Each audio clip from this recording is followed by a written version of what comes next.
Historia número 11. Aún creciendo espiritualmente.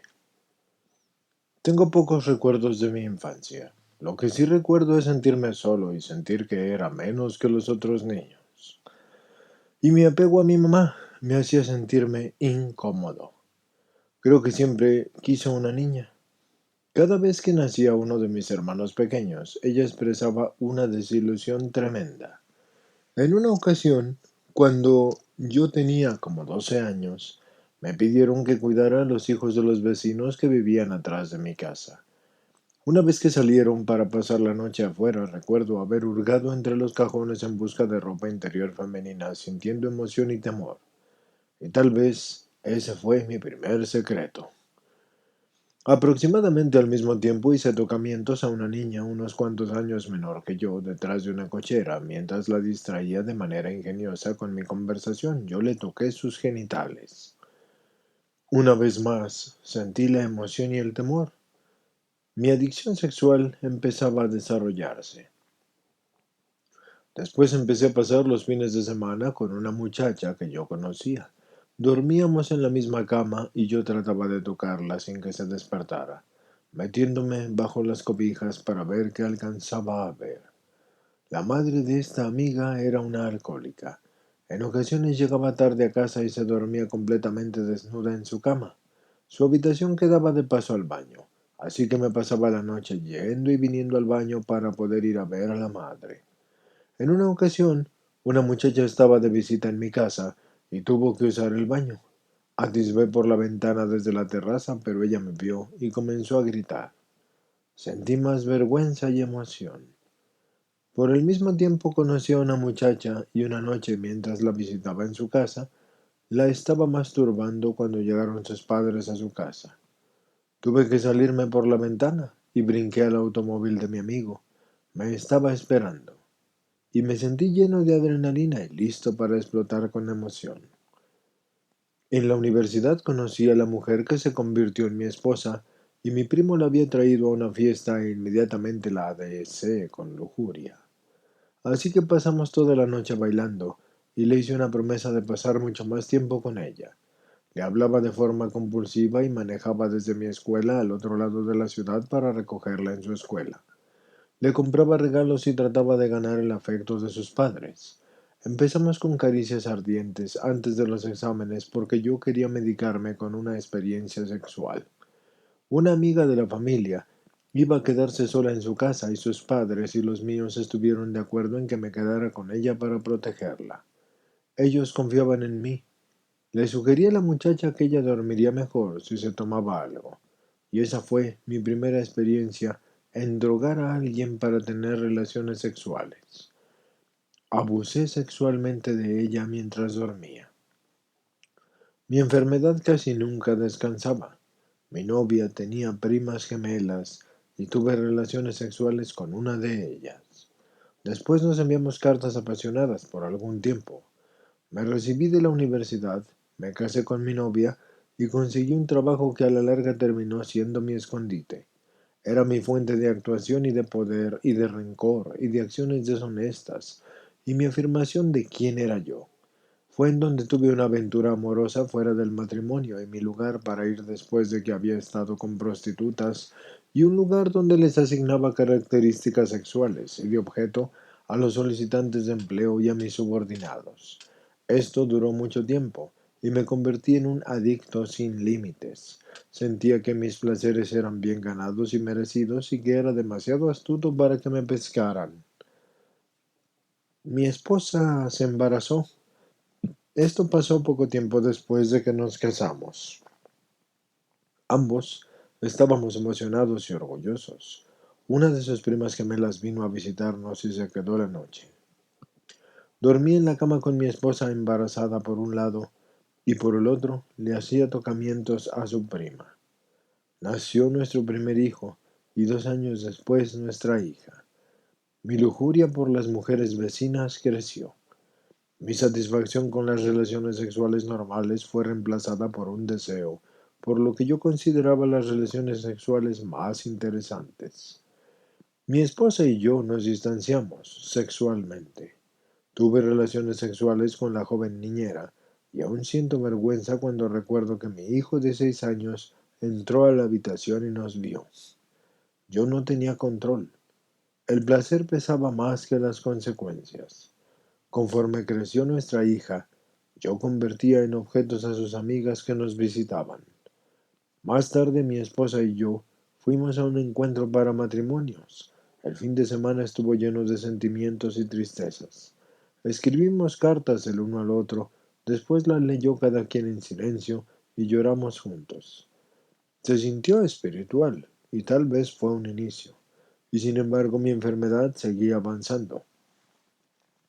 Recuerdo un viaje a otro estado, manejando en la vagoneta con mi esposa. Estaba sentada junto a mí y yo estirando mi brazo para tocar la pierna de mi hija en plena vista de mi hijo menor. Una noche le dije a mi esposa que tenía sentimientos sexuales hacia nuestra hija y debo haber estado buscando ayuda con desesperación, pero no estaba dispuesto a solicitarla directamente, así que me subí al ático para atisbar entre las ventanillas y espacios de los abanicos para ver a mi hija cuando ésta se desvestía. Le quitaba la llave al baño y atizaba cuando ella se estaba bañando. Hice unos agujeros con un taladro en su armario para poder ver hacia su habitación. La tocaba de forma inapropiada. Cuando empezó a salir en citas con muchachos, yo tenía reglas estrictas sobre la hora de llegada, y en una ocasión en que llegó demasiado tarde le grité. Le dije que no quería que se metiera en problemas con estos jóvenes, y en realidad estaba fuera de control por los celos. Nuestro hijo mayor se enredó con las drogas y mi esposa y yo iniciamos un programa sobre el abuso de drogas para padres. Nos dieron a conocer los 12 pasos, el patrocinio, la honestidad rigurosa y otros principios del programa. Me involucré por completo presidiendo juntas y recaudando fondos y hasta asesorando a otras personas. Pero mi actuación estaba por tocar fondo. Un día mi hija lloró en la escuela y le dijo a su maestra que su padre le había hecho tocamientos y que había besado su seno la noche anterior. En realidad eso era lo más lejos a donde me había llevado mi adicción, y ella ya había tenido suficiente. La escuela llamó a mi esposa. Mi esposa recogió a nuestra hija y regresaron a casa esa noche con un ayudante del sheriff. Mi esposa entró a nuestra habitación, se sentó junto a mí y me dijo, sé lo que has estado haciendo, y vale más que consigas ayuda. Y todo se oscureció dentro de mí. Yo no podía decir una palabra y se me fueron todos mis pensamientos. Este fue el peor y el mejor momento de mi vida. Recuerdo haberme puesto las zapatillas y una bata de baño y bajar las escaleras y buscar en las páginas amarillas del directorio telefónico y hablar a un número sin costo de abuso sexual de menores. Lloré y confesé lo que yo había hecho y me dieron una cita a la mañana siguiente para ver a un consejero. Yo sabía que no tenía ningún control y necesitaba saber esto, si iba a tener una oportunidad de mejorarme. Yo no puse nada en duda. Cuando me dijeron que estuviera en una cierta dirección a una cierta hora, estuve ahí. Cuando me presenté yo no retuve nada, contándole a cualquier persona que me quisiera escuchar lo que yo había hecho. Ahora veo que yo no tenía ningún límite y sin embargo me funcionó en ese momento. Necesitaba que me retiraran toda pretensión del ego y el control. Mi esposa y yo nos reunimos con un terapeuta y después nos reunimos con mi hija y me dijeron una cosa muy importante. Yo tenía que aceptar toda la responsabilidad por lo que pasó, aun cuando yo quisiera creer que mi hija había participado por su propia voluntad. Estuve de acuerdo en aceptar esta responsabilidad, y eso fue muy importante para mí. Mi esposa y yo intentamos mantenernos juntos. Regresé al programa de adicciones que habíamos encontrado para mi hijo, y cuando me retiré de cualquier puesto de liderazgo, Dios entonces fue bondadoso conmigo. Yo necesitaba ayuda, y todavía pasarían 3 años antes de que me llegara el Sexo Adictos Anónimos. Pero entonces me rodearon los milagros. Decidí compartir mi experiencia con un consejero. Yo lloré, ella lloró, nos abrazamos, y después me dijo que quería que conociera a un amigo suyo. Nos reunimos al día siguiente en un café y él me platicó acerca de una junta de 4 o 5 personas que él tenía en su oficina una vez a la semana. Leían de un libro sobre la adicción sexual. Este hombre compartió su historia sexual conmigo y tardé en tener confianza, pero asistí cada semana a las juntas en su oficina y también lo veía en muchas juntas de 12 pasos en donde me guardaba un lugar. Las cosas en casa estaban un poco tensas. Empecé a recibir muchas llamadas telefónicas de otros adictos y mi esposa sintió que la dejaba afuera y se molestó. En 1 o 2 ocasiones me escribió muy enojada notas en donde me decía que ya había acabado y que no lo soportaba más. Yo leía esas notas y sentía terror de ser abandonado. Le llamé a mi terapeuta y él me dijo que no hiciera nada. ¿Acaso estaba bromeando? Así que me senté en el sofá, envuelto en una cobija llorando y con escalofríos. Después continuaba como antes y asistía a las juntas y recibía llamadas y hacía lo que fuera necesario para mantenerme con vida. Mi camino estaba claro: hacer llamadas, leer el material de recuperación, asistir a cualquier tipo de juntas de 12 pasos, ir a terapia, retiros, talleres. En eso escuché hablar acerca de SAA y asistí a mi primera junta en 1987. Me sentí como en casa. Compartí mi historia esa noche y la persona sentada a mi lado, un miembro de reciente ingreso, me dijo después que nunca pensó escuchar a otra persona compartir lo mismo por lo que él había pasado. En ese entonces supe que esa era la intención de Dios, que yo compartiera mi historia para ayudar a otros. Después otro adicto me dijo que yo pertenecía allí y me agradó escuchar eso. Qué raro, ¿verdad? ¿Quién quisiera pertenecer en una junta de adictos sexuales? Pero estar con otras personas y saber que no estaba solo y que me aceptaban a pesar de lo que yo había hecho y ver a esas personas reír y bromear me hizo saber que me guiaba un poder que era mayor a mí mismo. Conseguí un patrocinador y él tenía algo que yo quería y eso era el humor. Me pidió que lo llamara a diario durante 30 días y que leyera 3 páginas al día del libro grande de Alcohólicos Anónimos. Al final de los 30 días me dijo que pocos habían mantenido el compromiso como yo lo había hecho, y poco a poco pude yo encontrar un poco de humor en mi interior. La junta a la que asistía una vez por semana se dividió en dos, y muy pronto tuvimos opciones. Poco a poco empezaban a llegar más personas y con ellas diferentes variaciones de la adicción. Las listas telefónicas crecieron y aumentó la intimidad. Usábamos el libro grande de Alcohólicos Anónimos y simplemente reemplazábamos la palabra alcohol con las palabras relaciones sexuales o conducta sexual adictiva. Nosotros sabíamos a lo que nos referíamos. El plan de Dios es perfecto. Me refiero a sus mensajeros como ángeles, y he conocido a tantos de ellos. Los 12 pasos se convirtieron en un tema continuo en las juntas y empezaron a penetrar mi resistencia.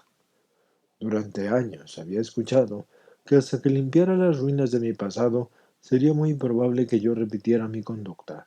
Al fin escribí mi cuarto paso y lloré todo el camino a casa de mi patrocinador. Así fue para terminar mi quinto paso. Para mí funcionó el deshacerme de mi vergüenza al compartirla. También tuve que divorciarme de mi madre en el papel, bajo la guía de mi terapeuta. Lo entrelazado de nuestra relación sí tenía que terminar porque yo tenía que madurar. Conforme di todos estos pasos llenos de riesgo, tenía un lugar en donde compartirlos, y en ocasiones otra persona se beneficiaba de ellos. A menudo yo me beneficiaba de lo que compartían los demás. Y así es que en la recuperación yo me quedé con sentimientos, sentimientos sobre los cuales yo ya no podía actuar. La oración, escribir y el poder del grupo serían mi fuente de fortaleza cuando yo pensaba que moriría de los sentimientos. Y al aprender a decir lo que pensaba y sentía, yo me empecé a sentir bien de tenerlos. Sucedió algo curioso en el camino. Alguien en verdad pensó que yo tenía algo que él quería y me solicitó que fuera su patrocinador. Sí, Dios es realmente generoso. Y hoy, muchos años después, yo celebro 10 años de abstinencia un día a la vez. Elaboré mis 3 círculos y los perfeccioné con la ayuda de mis más recientes patrocinadores. Así que llevo a cabo mi programa como si mi vida dependiera de esto aún hoy. Algunos dicen que trabajo demasiado, pero sigo en la abstinencia y siento que si doy mi 98%, Dios hará el resto y Dios lo ha hecho. Me encanta SAA y mis mejores amigos pertenecen a la confraternidad y son hombres y mujeres. Y ahora tengo relaciones cariñosas e íntimas con otras personas. Puedo tener una relación con mi esposa como no la tuve nunca antes. Y también con mis hijos, porque yo estoy en el presente y sin secretos.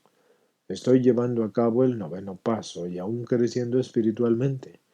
Mi lista de reparaciones es larga y estoy dispuesto a hacerlas. Mi vida es mucho más rica ahora que nunca antes y la familia nunca volverá a ser la misma. Gracias a Dios.